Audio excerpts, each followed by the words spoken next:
যারা রোজা রাখবে এই রোজা কিয়ামতের ময়দানে রোজাদার বান্দার জন্য আল্লাহর কাছে সুপারিশ করবে। قال رسول الله صلى الله عليه وسلم الصيام والقرآن يشفعان للعبد يوم القيامة।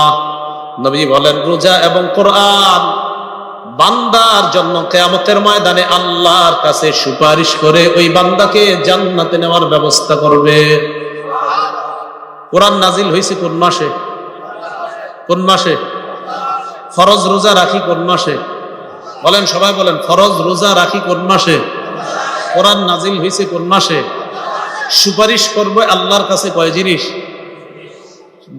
রোজা এবং কোরআন সুপারিশ করবে কয় জিনিস?